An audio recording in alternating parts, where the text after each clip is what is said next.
Hello and welcome. I'm Dr. Adam Dorsey, a psychologist in Silicon Valley and the host of SuperPsyched, a podcast dedicated to supercharging your life. Each episode contains fun, high-quality interviews with experts looking at psychology from all angles. SuperPsyched is your tool to get more of what you want in your life and less of what you don't. I'm not only a podcast host, I am also a serious podcast fan. So when I was invited to be on one of the podcasts I'm a fan of, I got really excited. Over the years, I've listened to many episodes of a very popular podcast called The Art of Charm. The two hosts are AJ Harbinger and John Dzubak. They have completed over 850 episodes, 250 million downloads, and have had amazing guests, including heavy hitters like Kobe Bryant. They've entered our culture so deeply that they received the ultimate endorsement, being recognized on an episode of Saturday Night Live. On this episode, AJ, John, and I geek out to what it takes to have a podcast of this magnitude and the intricacies of co-hosting a top-tier podcast and sustaining a friendship. We also talk about charm as they mean it. So listen in as AJ, John, and I talk about the art of charm. AJ Harbinger and John Dzubak, welcome to SuperPsyched. Thank you so much for having us. Yeah, you guys, I'm a fan of your work. The catalog of your 800 plus episodes on this mega podcast platform that the two of you have created throughout the years, it's just unbelievable. Guests like Kobe Bryant have been on, and great thinkers. I felt so honored to be just even one of the 800 who has been on your podcast. The two of you are so truly inquisitive and curious, and just love your vibe, love your style. The quality of your content is outstanding. I just want to just give a massive tip of the hat to both of you. Thank you. I appreciate that. It's hard to understand the impact it has when you're on the side of only seeing numbers. So when we hear that from people, when I'm on phone calls or whatnot, and I'm chatting with folks and they're like, this episode changed my life, or this episode was so amazing to me. I'm like, I'm glad it's reaching somebody, because I don't get to see the audience. I don't get to see the impact unless it's in front of me. And so having that feedback is incredibly important to us. I'm so glad. Yeah. It's interesting how many people walk around holding that feedback, but not sharing that feedback. I actually had this experience when I went to my 20th high school reunion. I asked people who was their favorite teacher, and more than 50% of the people I asked said Senor Davis, the Spanish teacher. And I asked them, did you ever tell him? And the answer was an overwhelming no. Mm-hmm. It's so sad that we walk around not sharing that. So folks, if you're listening to my podcast and certainly to Art of Charm, let us know what you think. It's a nice thing to do. And it's actually a very selfish thing to share positive feedback, because one of our regrets on our deathbed is not sharing the love. So that is oftentimes one of the things that people say they wish they'd shared more of. So share it with John and AJ. Share it with me. Please. Let us know. The two of you are really a cool combo because you represent very different worlds. John, you represent the world of music in certain ways. AJ, you left the University of Michigan, where you were kind of on track to doing some really gnarly science, cognitive science, neuroscience. And then you decided to pivot in a big way. So I'm just wondering, can you just describe the genesis of your relationship and how the two of you kind of came to this idea, let's do the Art of Charm? Yeah, I think it's one of those stories of don't judge a book by its cover. And I think when we share the story, everyone's always surprised to hear how we didn't necessarily instantly connect or immediately create a relationship. And I think that's really a myth that a lot of people have around friendships, that you just kind of naturally gravitate towards people and then all of a sudden you're fast friends. In reality, we met in Washington, D.C. on a self-development program that Johnny was actually working at and coaching, and I was attending on a side thing outside of the graduate school work I was doing. And what I loved about John and his teaching was just how much he cared about the students. But as you can see from the cover of our show, we're quite different in backgrounds and the way that we personally brand ourselves. So coming out of that weekend, I had very warm feelings around him as an instructor and how much he cared for the students. But we didn't really get that much face time to really build a deep connection. And then when we decided to team up and start the company and he moved up to New York City, we actually had a chance to really start to spend more time together. And I think our relationship really bloomed from there. So it started as a business arrangement and starting a business together. And then over time, we recognized just how much we had in common around our backgrounds, mindsets, worldview, the way we approach building relationships. All of that sort of came through just time spent together building the Art of Charm. And it's fun now to talk about and how much our relationships bloomed and how much our audience gets to hear us on a weekly basis in that relationship and play off of each other. And I know that came through in our episode with you, Adam. Right on. John, do you want to add to that? That's beautifully articulated, AJ. As you mentioned, I'm a fan of music. I'm obsessed with art. I'm obsessed with how art drives secondary emotions and how those emotions are tied to motivation and everything else. So while I was back in my bartending days, I was managing a club. I was on the road for long weekends touring. I was a talent buyer for the club, as well as managing the place, running the place, bartending. And that was all through my 20s. But as I was getting into my later 20s, I started to get bored with the job. I wanted more. I'm always asking questions and needing answers. So that forced me in a position to begin thinking of outside the box. And psychology was the first trigger because I realized that at the bar, I had a natural laboratory of human test subjects that were there every night. So I tried to think about what would be the best way of going about engaging the folks that were there and how I would be able to learn about human behavior through that. So I started picking up psychology books and I would read about a concept and apply it at my shift working the bar. And I would measure the effectiveness of the concepts through my tips. I'd run these experiments that would roll, usually about 2 weeks would give me enough data to where I was like, noticed that it was different. I noticed the change in what I was making, but also the quality of my relationships with my customers was greatly affected through that and was making much better friends and better connections and building a client base. But also after about 2 weeks of running a concept, it would end up in my conversational repertoire because it was on my mind. I was implementing it every day. And so that just got me more and more interested. As AJ knows, once I find a subject that I like, I become obsessed with it. I will not stop attacking. I want to continue learning. I want to see how far the rabbit hole goes. What walls will I hit? So I just kept getting more and more involved until eventually I found myself meeting some folks in DC who were running a self-development program.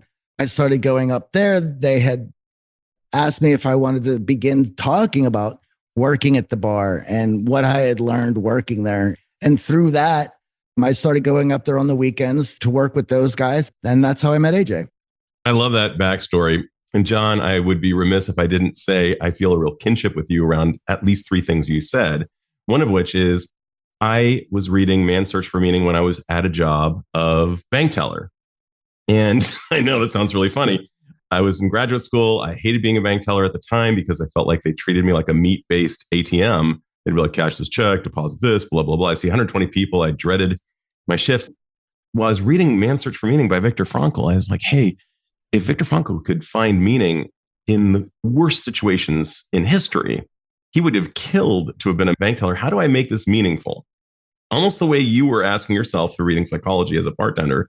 How do I actually leverage this so that I get the maximum experience? And I saw 120 people, different walks of life. Could be a judge, could be a soccer mom, could be somebody fresh in the US from another country, could be somebody who's unhoused. Could I connect with 119 of them and make them laugh? That was the question I asked myself. And here you are asking yourself, as a bartender, what can I learn about human behavior as a bartender? And will my tips reflect that? I actually interviewed on this very podcast. One of my episodes was with Matt, a bartender out in Colorado, because I knew bartenders know stuff. They just know stuff. Hairdressers, bartenders, they're amazing. Yeah. So that is awesome. And to think that that's part of your backstory. And another weird thing is the reason I lived in Japan was because I wanted to learn about human behavior. I wanted to be 180 degrees away from me as a hairy Mediterranean male trying to figure out what does it mean to be human in a place that is totally different from anything I understand and speaking their language and all that stuff. So, dude, I love that. So the two of you decide that confidence is one of the things that the two of you, at least in its initial stages, I know now the two of you are working on other things like relationship development and building a personal brand in your workshops. But initially, it was about confidence. And I was wondering, what have the two of you learned about confidence? How can a person grow their confidence? Well, a big part of it is it starts inside out. So I think a lot of what we work with our clients around is getting in touch with their core values and what's meaningful to them, and then beginning to direct their life towards that meaning. And from that springs confidence. So in a lot of the work that we do, it's actually what we call peeling back the layers of the onion to get to the core essence of our clients. And that, of course, then brings forward authenticity, makes relationship building that much easier, and allows you to feel comfortable in your own skin when you really know who you are.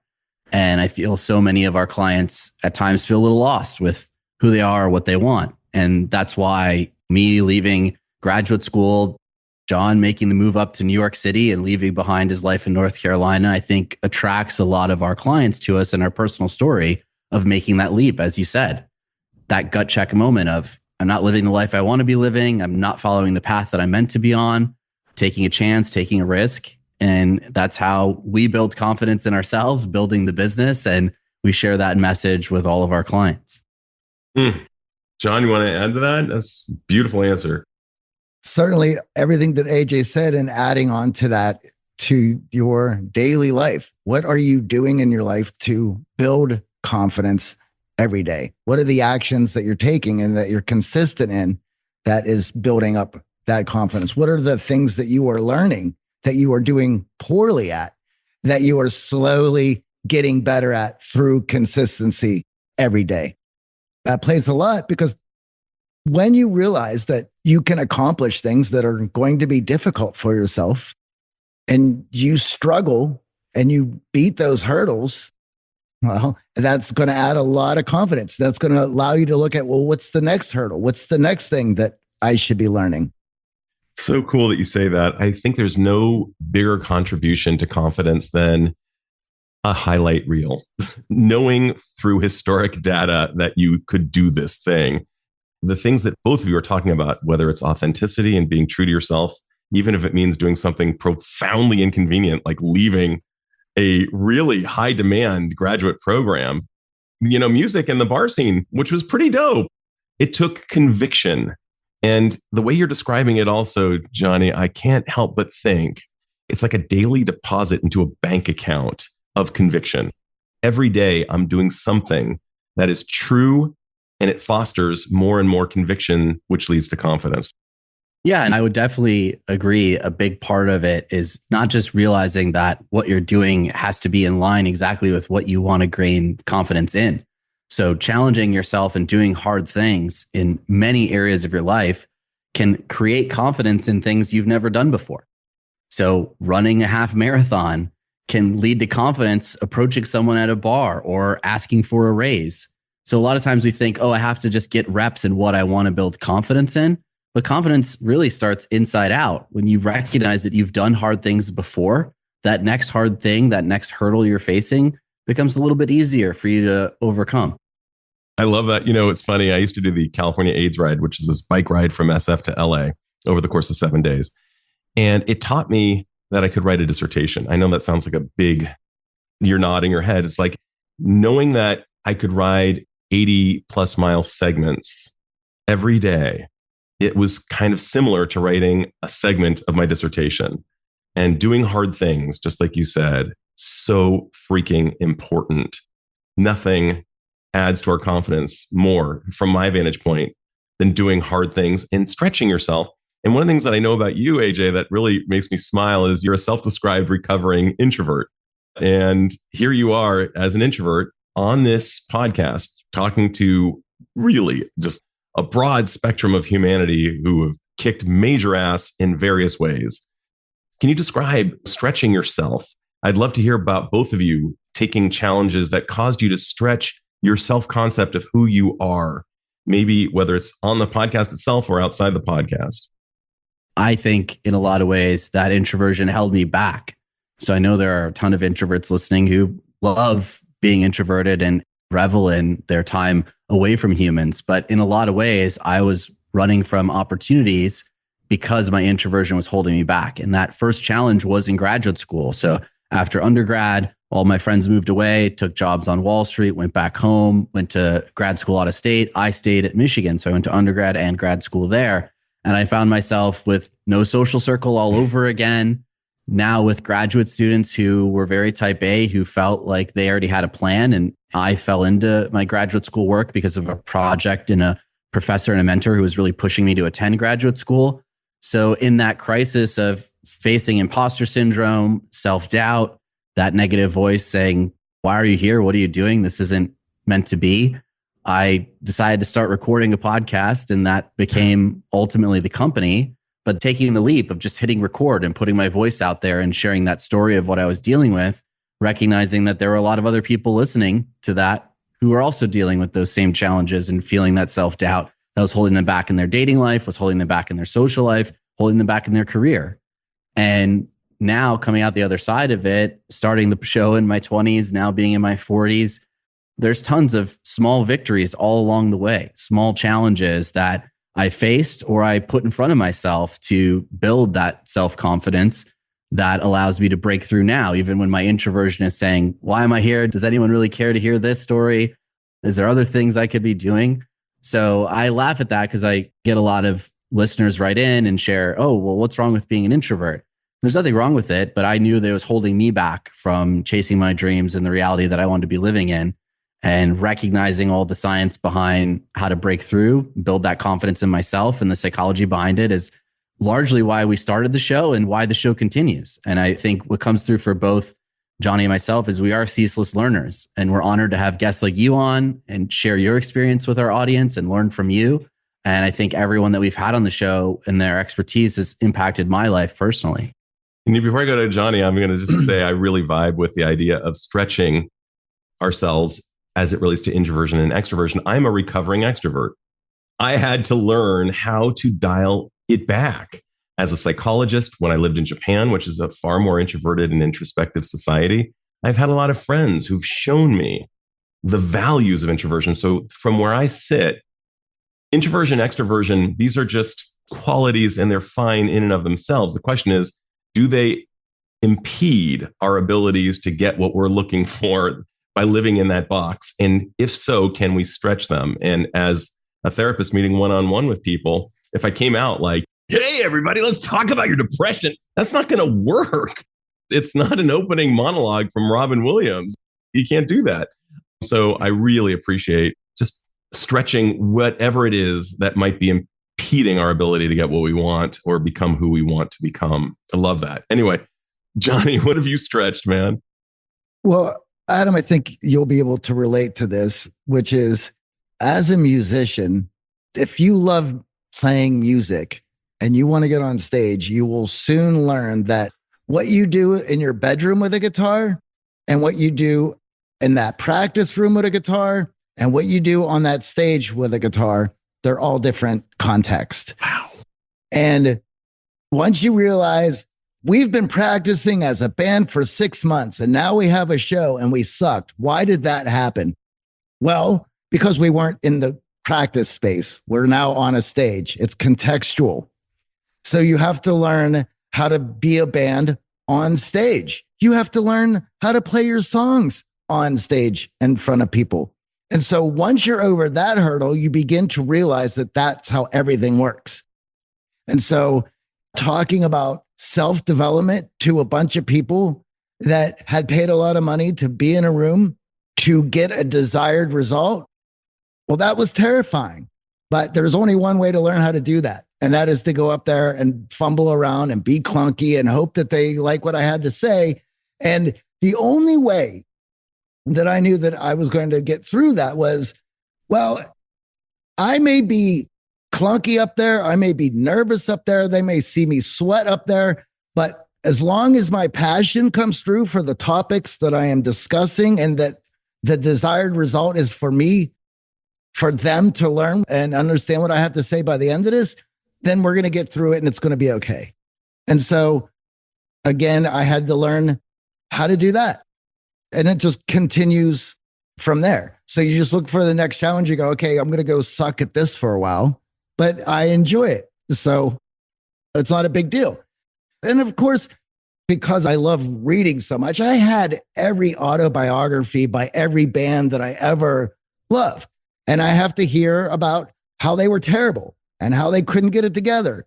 And you hear stories by like the Ramones who are getting on stage in New York City who are ending up in a brawl on the stage because, well, they never experienced that before. And not only that, they don't even know how to play their instruments. I love the But Ramones. yet, because their passion, they managed to get it together enough and their passion came through. Well, they started a genre. They are well known across the world. Those stories, I couldn't wait for my opportunity to go on stage and suck. Because I was like, the sooner I get this over with, the sooner I can start performing at a high level. Every comedian, I'm obsessed with reading the autobiographies of comedians, and everyone describes bombing and how important it is to bomb and to come back and to bomb again and to come back. Every single one of them. And when I think about what you're saying, Johnny, in terms of the algorithms of success, it doesn't matter if it's stretching as a musician or stretching as a person who's doing a startup. The algorithms for success have so much overlap. They're not exactly the same, but it's that thing that Anders Ericsson talked about that Malcolm Gladwell wrote about, although Anders Ericsson was a little bit pissed about the way it was represented, about that deliberate practice, looking at how you're doing, looking at it and trying to ask yourself, how do I move the needle in terms of my abilities? And one of the things that sounds like was really important for you and for the Ramones, for that matter, is the post-game analysis, the asking yourself, all right, what went well, what didn't go well, how can we learn from this? They filmed all of those early shows as bad as they were and went over everything. And so for a bunch of bums from Queens that called themselves punks and could barely play their instruments, they were determined to put it together and to watch those catastrophes and not beat each other up in the practice room. They managed to collaborate and embrace the suck, as a lot of people say. And the other thing about it is it's our primary emotions that keep us from doing things, but it's our secondary emotions that push us through. So fear, the primary emotion, is why you don't want to go on stage. The secondary emotions are more important. They're more complex. So to be able to create, to be able to perform, to be able to manipulate a room through the music and art that is going on, you have to be able to find those motivators that are within the secondary emotions because they trump the primary emotions, because the primary emotions they're not complex. They're just surface level. Oh, I'm scared. Well, are you so scared that you don't want to do the thing that you've been wanting to do forever? Well, no, I'm not that scared. It's not going to trump that.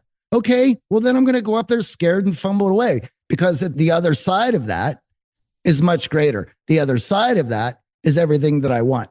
So whether it's gaining social confidence, whether it's learning how to present, and for AJ and I, it's like, what are our clients' secondary emotions that we can stir up within them to motivate them through any of the fear is there? I love that. And Susan Jeffers wrote a book whose title I absolutely adore, Feel the Fear and Do It Anyway. And you're basically speaking about that. I was wondering if you were at a workshop and you saw somebody who was just absolutely terrified of public speaking, but it was unequivocally something they had to do in order to get where they wanted to get. What would be some of your ways of harnessing identifying the primary and secondary emotions so that he could perhaps get up and do what he needed to do. You can't attack the thing that they fear most. So you have to work your way around that. You have to begin getting people to think and have an understanding of what those fears are and why they are there. And then move a little bit beyond that to where you start in the start of their motivations. Why is it that you want to do this? Why is it important to you? And you keep digging. AJ and I will be in front of a room of special forces, special operators of the United States military. And when we begin to go through these questions, these are military folks. They begin to get uncomfortable. Once they're uncomfortable, you know that you're pushing them around emotionally. And then you begin to find the questions and motivators that really drive them. And once they're in the pit of the secondary emotions and they're getting fired up, they're like, let me at that presentation. Let's do it right now. But the part of that is them being introspective of some of these ideas, maybe for the first time, because the primary emotion has kept them from diving in deeper. So there's been times where AJ's like, you might want to lay back a little bit. So-and-so is looking a little bit nervous. No, got him right where I want him. I'm pushing. And it's certainly a lot of fun, but also it's those same questions and same ideas that drive me introspectively to find all of those things in myself. And to me, art is the fundamental way of doing that. That's amazing. You know, I'm going to get into yours and AJ's relationship right now because it's so interesting to me that the two of you have demonstrated that this has been road tested, whether it's on your podcast or doing your workshops or your other ventures. The two of you certainly have not agreed on everything the entire time. And yeah, as you laugh, Johnny, and the two of you have had to coordinate and collaborate. And I remember in graduate school, one of the things I learned from my group therapy professor was be as conscientious about choosing your co-therapist as a group therapy therapist as you would in choosing your life's mate. He said that kind of jokingly, but kind of seriously at the same time, because so many of the relationship building skills that the two of you teach to your students are the ones that you probably use as the two of you are coordinating. I'm wondering if you could describe some of the things that the two of you use to keep the connection as strong as possible so that you're in a unified front.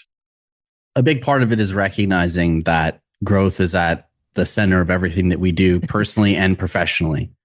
So if there's an issue that I have with Johnny or there's an issue that he has with me, where can we find the growth in that? Is that an opportunity for growth for either one of us to move past it? And I'll be honest, we've had other business partners over the almost 20 years we've been in business, and some of those relationships haven't lasted. And it's been frustrating. It's been hard. We recognize that business is not easy, but at the center of our relationship has always been growth. Growth from where we came from, recognizing that we didn't want to go back there in a lot of ways, recognizing that a lot of those old mindsets and beliefs that our family and our culture shared with us weren't right for us, and having to push and break free of that and create new beliefs and new confidence in ourselves. So that personal growth has always motivated us. And that's why Johnny lights up in front of the room. That's why I light up in front of the room with our clients, because when we see the growth in them and what that actual human potential is, yeah, it invigorates everything that we do. But certainly a lot of the social dynamics that we share with our clients, we dog food ourselves. We have to be using conflict resolution in our relationship to move forward because conflict is inevitable. Even though we agree on a lot of things, we're going to look at challenges in different ways. We're going to have different strategies or things that we want to do and achieve. And for us to be a team, we have to work through those conflicts. And of course, if we're working through them, then if it is working, then why would we not share that with our clients and give them an opportunity to put those same tools into practice? And to go along with that, we had started this journey close to 20 years ago. So there was a lot of growth through both of us. AJ's now married with children. So there has been a tremendous growth, but also given each of us the space to be able to grow and in our own intellectual journeys.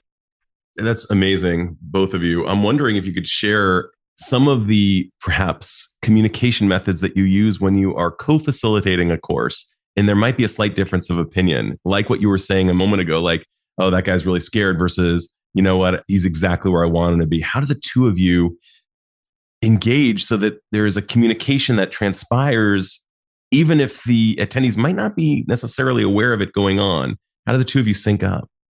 It's part of our craft. So we both take different sections of the program, and in a large part, it's by design so that it allows each one of us to be in our most passionate flow state in the concepts that have moved and changed us most deeply. So for me, it starts with breaking through that introversion. And what does it mean to craft a great first impression and turn on the charisma and develop a personality that draws people in? Those are my own personal struggles that I had over the years from my background, growing up with a single dad, being in a foster home, feeling afraid of adults and not sure of what secure attachment even is, which led me inward, and being self-protective of that really drove my introversion to a place of just being completely shy and standoffish and giving off a negative first impression, which was never my intent. So my own personal journey has been unraveling. Well, what does it mean to give a great first impression? Why is it that in some scenarios I'm more charismatic than others? How can I tap into that charisma in every scenario? So that comes through in the sections of the curriculum that I share with our students and our clients. And of course, my personal journey is woven into that. And then same thing with what sections Johnny teaches. They're really near and dear to his heart, and they follow along his own personal growth journey of both of us taking the scientist mindset of experimenting, trying on strategies and tactics and ideas to get them to work for us, and then sharing them with our little laboratory of clients, tens of thousands over the years, to seeing what light bulb moments go off, not only for ourselves, but for them. And then at every point, we are checking in with each other. So as Johnny shared, that's a very recent program that we had.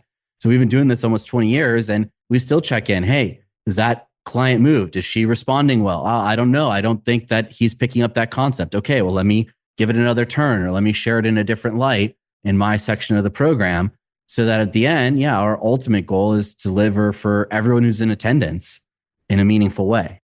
If I miss something or AJ catches something, because AJ will be in the back of the room while I'm up front and vice versa. So we're both getting different angles.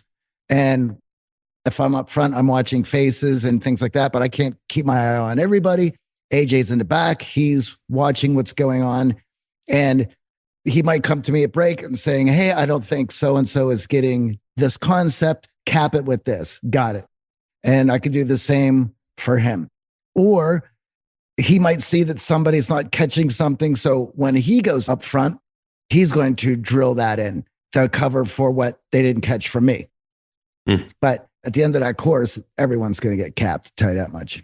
That is so cool. You know, as I'm listening to the two of you, and as I'm thinking about what you were saying also, Johnny, about biographies of musicians, the best thing I've seen in years was the Beastie Boys movie. I don't know if you've seen it on Apple TV, but I watched it and then I rewatched it and I rewatched it. And I even made an episode about it because it was so important about the relationship building. The three of them were so in sync. For any of their songs to have been released, all three of them had to green light it. If one of them red lighted it, it was done.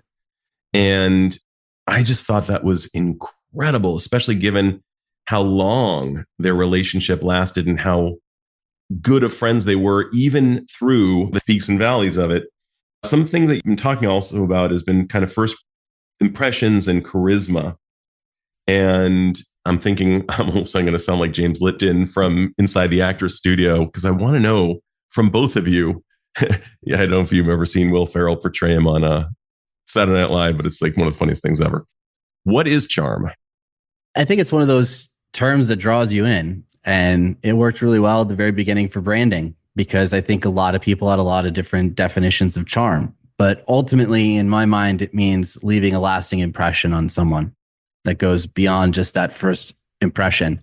So what we said earlier, and we have these interviews quite often where it's like, okay, you guys are so different, or you guys have totally different backgrounds.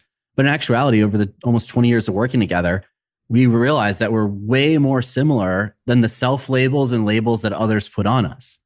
So Johnny showed me that I'm an artist and my ability to get in front of the room and share what impacts me. And I've shared with Johnny that he's a scientist and the experiments he was running in the lab, that was his bar. Now, you wouldn't get that from first glance, that first impression, but charm is ultimately the lasting impression you make. And I think that's why the show and the programs and the coaching have stayed. And we've transitioned between romantic relationships, social relationships, and professional relationships, because ultimately, if you can't leave a lasting impression, you're not going to be able to create relationships. That was amazing, Johnny. Yeah, let's just use that as the foundation and think back to the last 3 networking events or social engagements you went to. How many people do you remember out of that? Exactly. 3 or 4. Right? Because we're in our default state. And while we're in our default state, nothing's getting through and nothing's happening. So that charm is the ability to pierce that and bringing people to a conscious level where not only are you memorable, because there's certainly a lot of people that I remember that I wish I wouldn't. So being memorable in a positive light where it's, I want to hang out with that person again. And that's the case, then we want that in our romantic lives. We want that in our platonic lives, and we want that in our business lives. It's all the same. So as we would have pivoted to these different segments from building relationships, business, and romantic, all of the concepts remained the same. They were just tailored to what is the room that we're walking into. When AJ and I are doing corporate, everything's going to be in that contextual arena. And then if we're going to be walking into a special operators room, we usually bring one of our Green Berets or one of the men with us who speaks that language to help get everything straightened out so that AJ and I can deliver for those folks. That is absolutely awesome. Each of you was able to reflect something in the other that the other didn't know was in him. That you, Johnny, are a scientist, that you, AJ, are an artist. What a gift to give the other person, and lasting, to stretch your concept of who you are. What a lasting gift. And I can't help but notice that the word charisma and charm share so many of the same letters. So it just seems very interesting. The two of you work on helping build a personal brand. That's one of the things that you do. And everything that we've been talking about feels like it leads up to that. Everything we've been talking about, whether it's authenticity or conviction or stretching yourself or noticing the primary emotions and allowing the secondary emotions to take over because there's a higher calling, there's a big why associated with the thing. Can you talk about what it means to build a personal brand and why it's important? One of the 3 core pieces to building relationships, and that first part that we talked about, that charm, is how do we actually draw people in to even begin to get them interested? And then the personal brand is them actually getting a sense of our authenticity and learning more about us to begin building trust. And that personal brand, as we now know, is digital. It's not just that conversation you're having in person, but it then goes to what happens on Google, what's going on these digital platforms, and your ability to speak authentically on these platforms and share a bit of yourself contextualizes that initial impression and that charm, that lasting impression that you made, to continue to draw people in and want to invest in a relationship with you. And then the third and last piece is evoking emotion, both validating other people's emotions, but having an emotional response in you. All of those 3 things make building relationships far more easier than just hoping and spending time together. And I know that there's this rise of a loneliness epidemic and difficulty with adult relationships as we're all spread thin, distracted, and digitally and in person and with work professionally. We've had numerous guests on the show talk about that.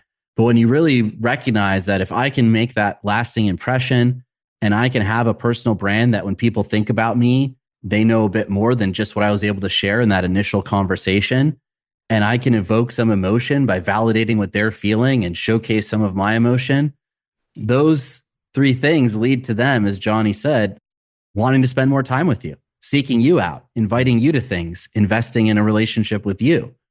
And unfortunately, for a lot of our clients who've been frustrated with their adult relationships and building friends, they haven't put a lot of time and effort in thinking of those things. They've put themselves in the right situation. They've attended things. They've looked for shared experiences. but they haven't really developed a personal brand. They don't feel comfortable sharing much of themselves digitally or in person. They haven't really thought about the impression they're making when they show up at that event. And they certainly have shied away from any sort of emotional response or validation in the other person. So mastering those three skills creates relationships, as we've been saying all along, romantic, personal, and professional. And it's what we try to do with all of our business marketing as well, recognizing how important that is. How about you, Johnny? It plays a role in your communication, the words that you use, the slang that you use. It's all expression. And if you want people to remember you, it's the brand. That's what's going to punch through. If everything's not congruent, then it makes it out of whack and it makes it difficult for people to remember you. And it's all about that congruency. And it's interesting. We have things like TikTok now where one of the trends on it is the kids in all their outfits. They do fit checks, right? So there's 15 seconds of music and the outfit that they're wearing. What they're doing is they're branding. For me, it's incredibly interesting because I'm now 51 years old. I used to be up on all of the music trends and subcultures and fashions that the kids were using. And now I get to see what Gen Z and Gen Alpha are using. And I find it incredibly interesting what they're putting together because it's all been done before. So it's how are those pieces collected and how are they expressed? Well, here's a fun thought experiment. And we do this with our clients. And many of our clients are into physical fitness. Obviously, it's a big part of your first impression. Ask someone what their favorite protein powder is. And you're going to find 30 different answers in a room of 30 people. It's all the same ingredients for the most part. It's protein. We all know we need to be eating more protein if we want to gain muscles and be more fit. But every single one of those brands evokes something different, whether it's clean, whether it's certain flavors, whether it's combinations, whether it's geared towards men or women. That's the power of branding. It's the same exact ingredients, but there's 30 different versions that everyone celebrates as their favorite because something about that brand resonated with them. And when you can take that same lens, how you market yourself and your own personal branding, which Johnny's personal branding is a lot different than my personal branding, which obviously you saw, Adam, in prepping for this episode and thinking about a little bit of our background and how we're presented online. That's going to draw certain people in. That's probably going to push certain people away, but that's by design. And when you recognize that you control that personal brand, well, that strengthens your professional life, that strengthens your romantic life, and that strengthens your social life. It's amazing. I can't help but think about that great African proverb, if you want to go fast, go alone. If you want to go far, go together. And I'm thinking that when you're presenting in front of a group of real military excellence, like a bunch of Green Berets, that some of them are going to be attracted to you, AJ, and some of them are going to be attracted to you, Johnny. And many of them will be blown away by the fusion of the two of you and be like, wow, I'm really getting something from both of these protein sources, so to speak. Can't help but go back to the Ramones. Johnny, you were talking about congruence, and there's no questioning the Ramones. They're not pretending to be something they're not. I just can't help believe that we all want to be remembered, whether it's Sarah McLachlan, I Will Remember You, or Lil Nas X singing Never Forget Me. We want to be remembered. That's a big part of being human. And what the two of you are really helping people do is exactly that. Feel less lonely, feel more in touch with who they are, increase the likelihood of them being remembered through charm. The definition of charm is the two of you intend it. It takes to find what that branding is and how you do want to express yourself. Take the Ramones, since we're on the subject. When you watch those early videos, they were coming out of the 70s glam rock stuff that was going on in New York City. So they're wearing silver pants. They're all just a mess on stage. Silver sparkly pants, and they didn't know what they wanted to do.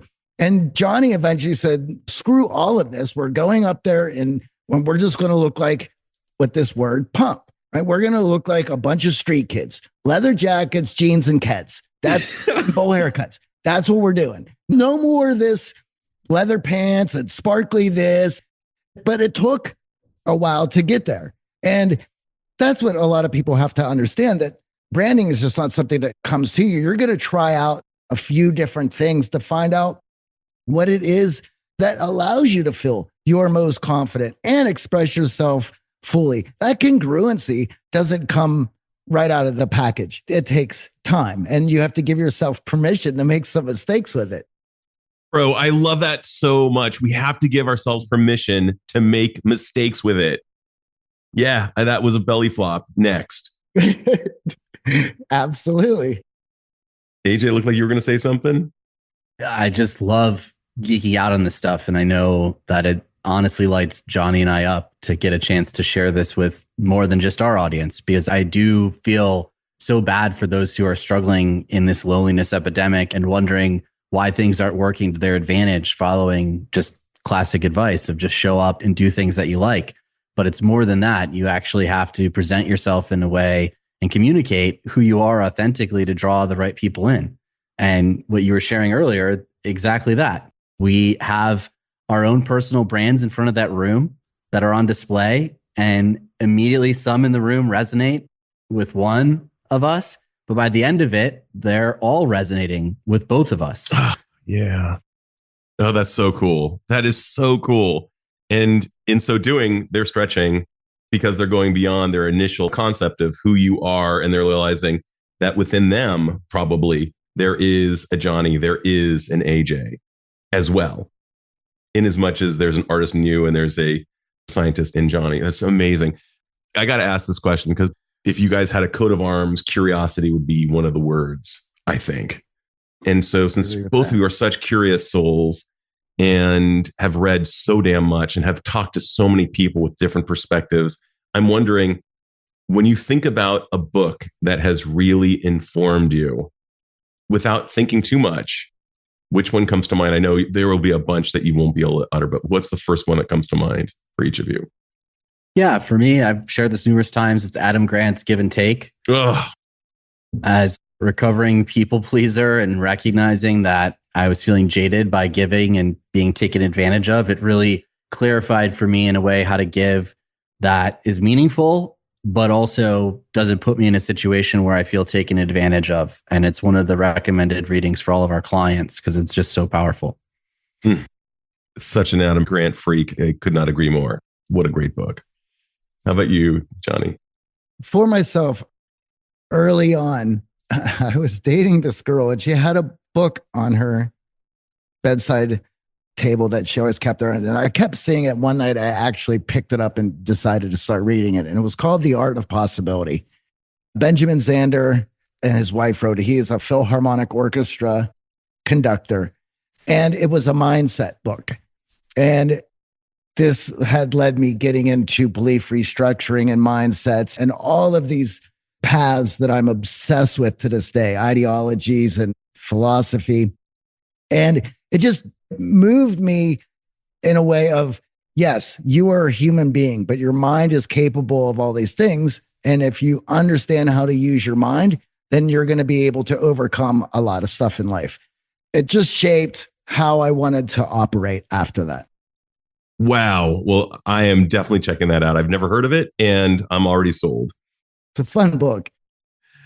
And if there was a gateway drug in the form of one of your episodes that you'd want somebody considering checking out The Art of Charm, obviously besides mine, who's the first episode that comes to mind without thinking too much? I know we're going to be leaving out 799 others.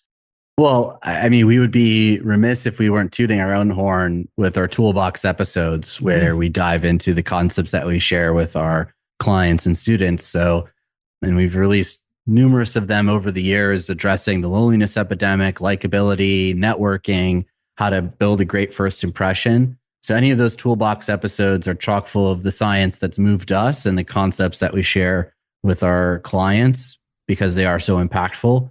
And then to your point, it's so hard to choose a conversation because we try to approach each one as excited as the last because we get a chance to interview our heroes, experts, and people who've studied the exact concepts that we're looking to improve. And we know that our clients are looking to improve. And it's just been a joy to have the opportunity to speak to some of these guests that probably would be unreachable had we not built a platform and a podcast that would allow that hour spent together. Amen, brother. Yeah, I feel the same way about mine. How about you, Johnny? Gonna leave it with AJ on that. Right on. I'm gonna say the same thing there. Well, guys, is there anything I should have asked but haven't yet asked? No, this was a lot of fun. And we don't often hop on the other end and get interviewed. So great questions and excited to share with your audience. Well, so that's awesome. The opportunity. I'm going to ask you guys a really tough miracle question that I ask all my guests. Are you ready for it, bros? Well, here it goes. If you had the magical powers to confer upon all humanity one insight or skill that would dramatically improve the lives of the individual, and since we're all connected, society at large, what would that insight or skill be? And how do you imagine it would improve the life of the individual as well as perhaps those around that individual? Well, I think it's core to what we teach, and that's overcoming the fear of rejection. Because so many of our behaviors, relationship-wise, are built to protect us from being rejected socially, professionally, and romantically. And what science has often shown in numerous studies is that the actual rejection that we may receive that we are so afraid of has such little impact on our lives, but holds us back in so many ways from building the relationships that we want and need. So I would say that would be my miracle, is allowing the human mind to overcome its fear of rejection to create more social connection. AJ, no joke. If I could go back in time and whisper something into my own ear, it would be that. How about you? What do you got, Johnny? I love that. And what I was going to pick goes along with that, which is reframing and everything that has to do with reframing, because you can reframe anything however you want. But if you don't understand how to create a narrative that backs up that reframing, the reframing is useless. And the secondary emotions are what drive the narratives that affirm the reframing. Amazing, you guys. Just love how the two of you come together and create this massive offering that is so much greater than the sum of your individual parts. Just amazing. So I want to thank you for sharing your wisdom with my listeners. And this has been a blast. I knew it would be. Thank you for having us on. We had a joy speaking with you on our podcast. So for your listeners, if you want to check out that episode of The Art of Charm, and we're always excited to share a little bit of our knowledge with new audiences. So hopefully your listeners got something out of this episode as well. Yes, thank you, Adam. We really appreciate it. And it's, as AJ said, it's not too often that we get to be the ones to be interviewed. So it was a pleasure and a treat. And hopefully your audience has been able to take away some points from here. AJ and Johnny, amazing. Thanks again. This is Dr. Adam Dorsey thanking you for listening to SuperPsyched.